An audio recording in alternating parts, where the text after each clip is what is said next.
Good morning students. जैसा कि अपना चैप्टर चल रहा है, चैप्टर नंबर हमने स्टार्ट किए हैं 5, डेली लाइफ इन केमिस्ट्री।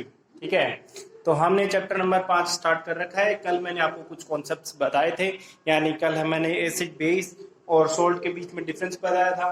तो बेटा ऐसा नहीं करना है, जैसा मैं लिखता हूँ आप लोग वैसा ही कॉपी पेस्ट नहीं करें, थोड़ा सा एक्सटर्नल डिटेल पढ़े और फिर उसको मतलब क्या है नोटबुक में लिखें। थोड़ा सा कोशिश ये करें कि मतलब एज इट इज ना लिख करके ये मतलब जो मैं डेफिनेशंस देता हूँ वो तो लिखें ही, उसके अलावा भी अगर थोड़ा सा और लिखने की कोशिश करें, क्योंकि ये शॉर्ट डिस्क्रिप्शन है जो क्या होगा कि आगे छोटे क्वेश्चंस में तो बड़ा यूजफुल होगा, लेकिन बड़े क्वेश्चंस है ना जो डिटेल्ड क्वेश्चन आएंगे उसमें दिक्कत कर सकता है। तो थोड़ा सा ऐड थोड़ी और ऐड करें। ठीक है, तो अपन पढ़ रहे हैं। कल हमने जो है इंट्रोडक्शन पढ़ लिया था, फिर हमने एसिड बेस पढ़ा था और सोल्ट पढ़ा था, उनकी डेफिनेशन दी थी, उनके आइडेंटिफिकेशंस बताए थे, फिर हमने अर्हेनियस थ्योरी पढ़ी थी। आज हम उससे आगे पढ़ेंगे। ठीक है, अर्हेनियस ने बताया था कि अगर H प्लस आयन देता हो इक्वेशन सॉल्यूशन तो उसे कहेंगे एसिड, और OH माइनस देता हो तो उसे कहेंगे बेस। आज हमारे पास दो साइंटिस्ट आ गए हैं, एक तो जर्मन साइंटिस्ट है ब्रोंस्टेड, और एक अंग्रेज साइंटिस्ट है जिसे या केमिस्ट है जिसे हमें लॉवरी के नाम से जानते हैं। तो इन दोनों ने मिलकर के एक कॉन्सेप्ट बनाया था जिसे बोला Bronsted लॉवरी concept of acid and base.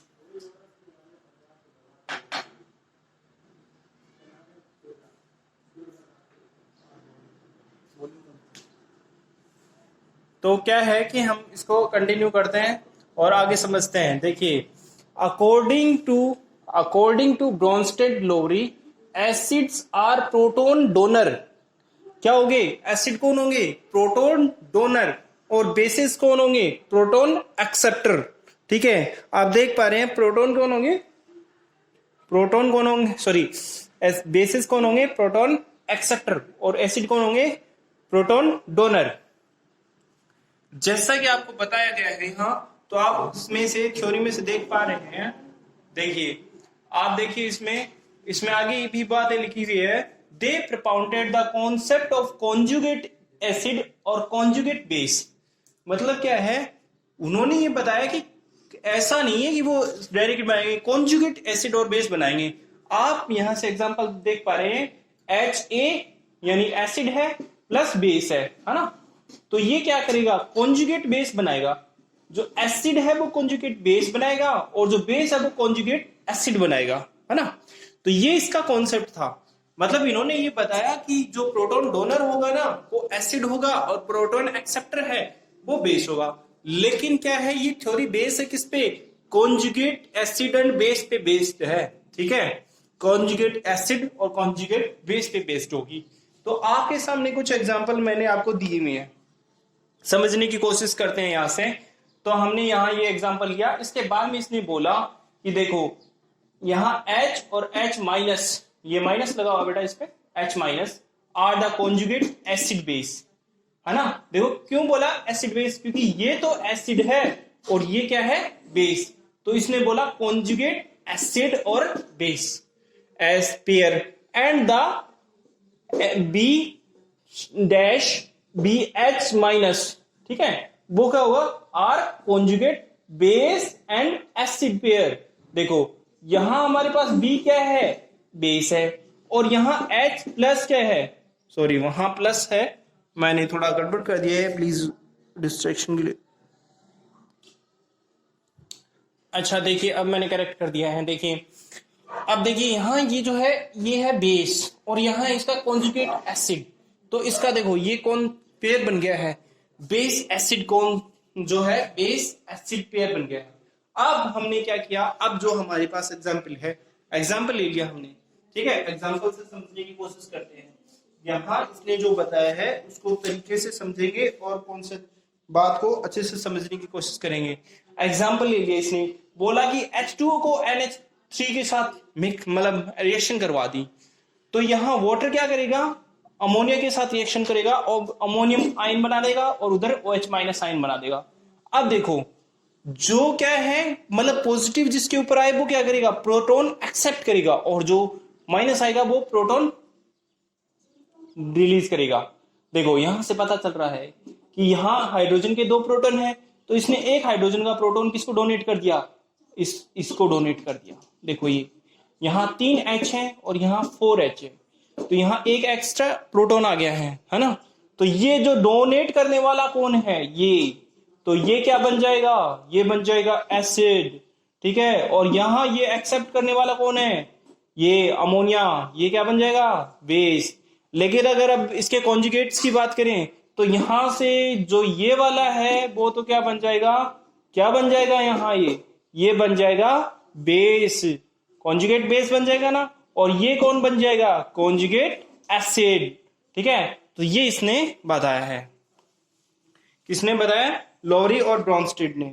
एक बार मैं आपको फिर भी इसकी अच्छे से और बात बता देता हूं कि इन्होंने क्या किया। इन्होंने बताया कि अगर वाटर है वो प्रोटॉन डोनेट करेगा, ठीक है, और ये एक एसिड है, ये किसमें कन्वर्ट हो जाएगा, एक कॉन्जुगेट बेस में, OH माइनस में कन्वर्ट हो जाएगा, ठीक है, डोनेट द प्रोटॉन। और अमोनिया है वो क्या है, प्रोटॉन एक्सेप्टर है, और वो क्या प्रेजेंट में क्या है, बेस। यहां तो वो क्या है, बेस है, लेकिन जैसे इसने प्रोटॉन एक्सेप्ट किया तो ये क्या बन जाएगा, कॉन्जुगेट एसिड बन जाएगा, ठीक है, कॉन्जुगेट एसिड बन जाएगा। तो यहां हमारे पास अगर हम पेयर बनाएं, हमारे पास जैसे इसकी तरह पेयर बनाएं, इस ऊपर वाले की तरह, तो यहां से ये और ये बन जाएगा कॉन्जुगेट एसिड बेस पेयर, ठीक है, ये वाला और ये वाला, ये बन जाएगा कॉन्जुगेट एसिड बेस पेयर। और ये मिलकर के बना देंगे कॉन्जुगेट बेस एसिड पेयर, ठीक है, कॉन्जुगेट बेस एसिड पेयर। तो ये हमारे पास ब्रॉन्स्टेड एंड लोवरी की कॉन्सेप्ट थे। अब हम देखते हैं नेक्स्ट हमारे पास कौन आता है, नेक्स्ट चेक।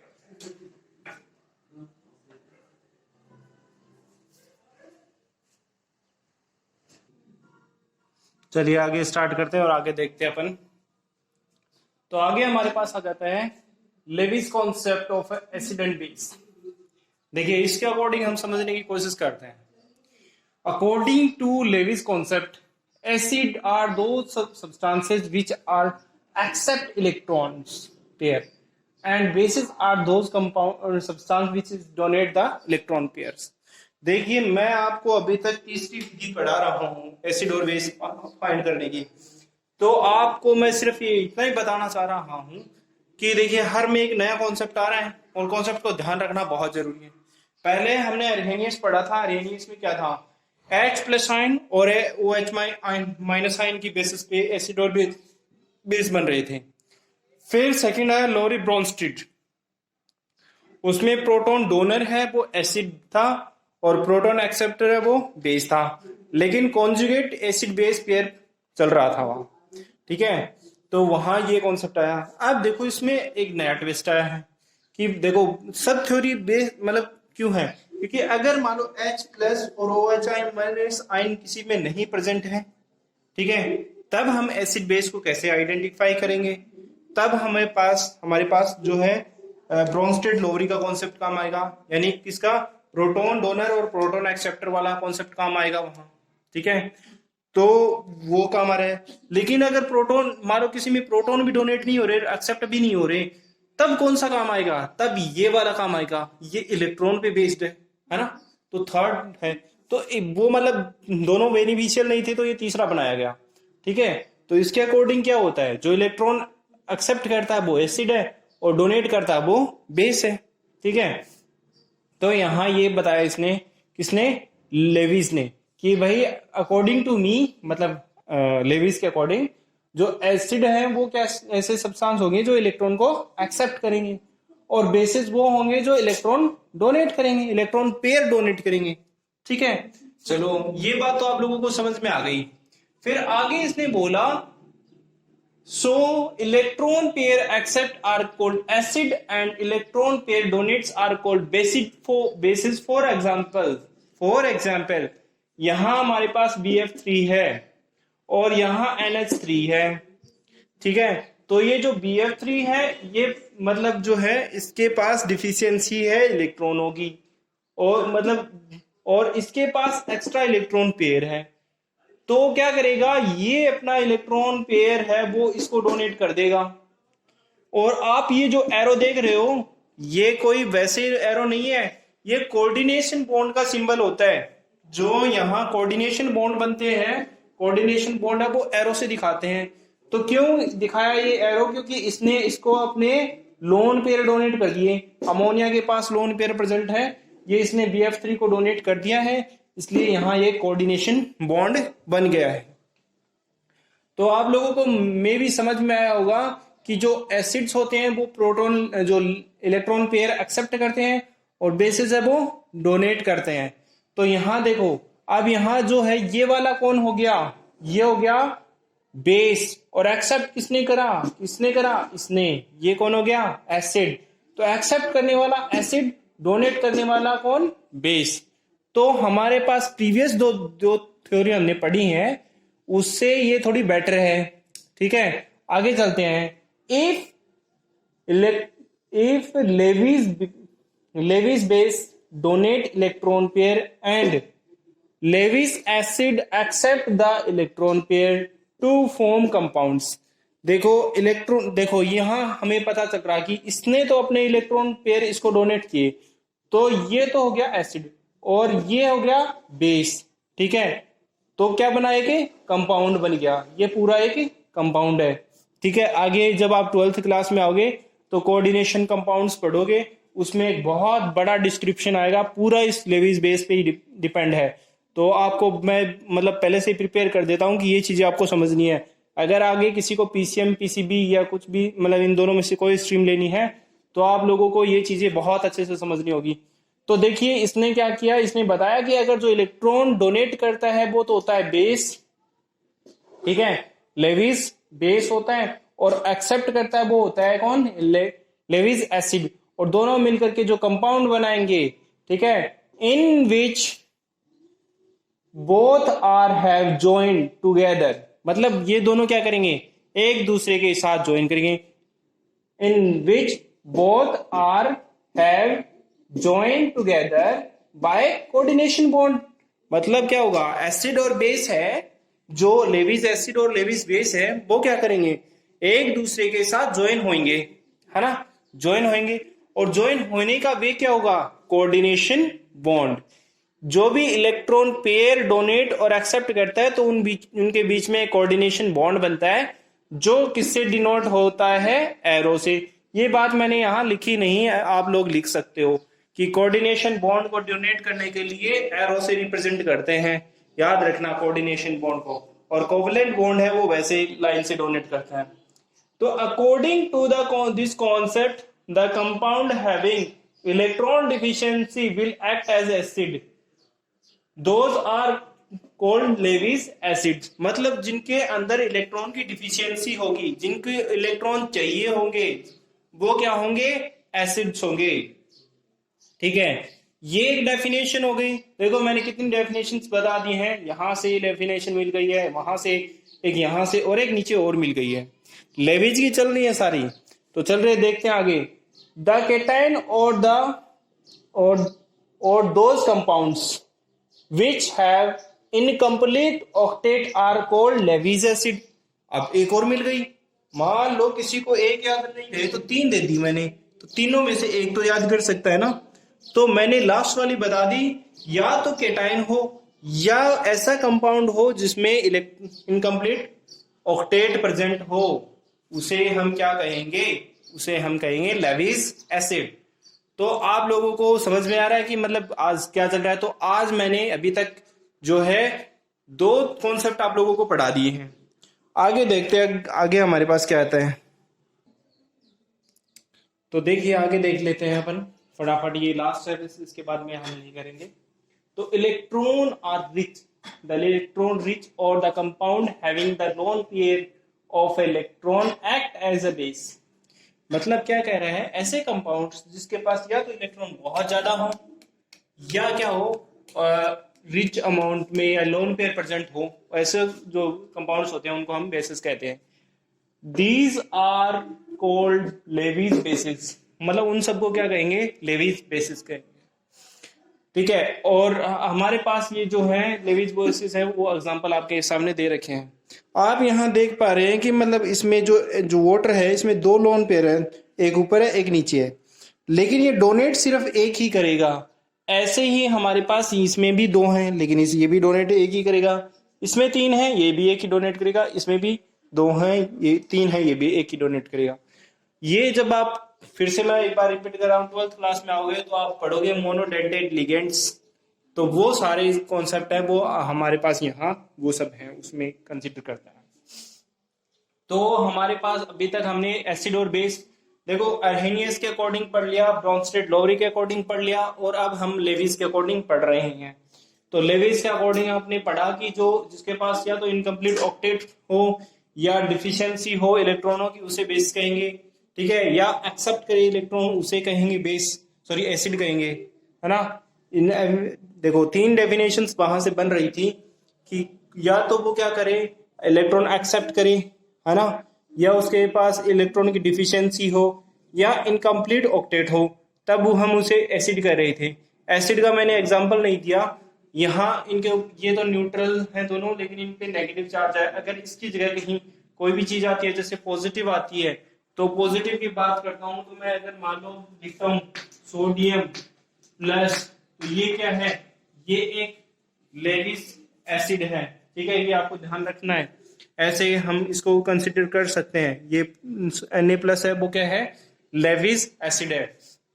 अब आते हैं general properties of acid and base, ठीक है, ये आज थोड़ी सी प्रॉपर्टीज पढ़ने वाले हैं अपन, कल हम और ज्यादा पढ़ेंगे, लेकिन आज क्या है कि ड्यू टू द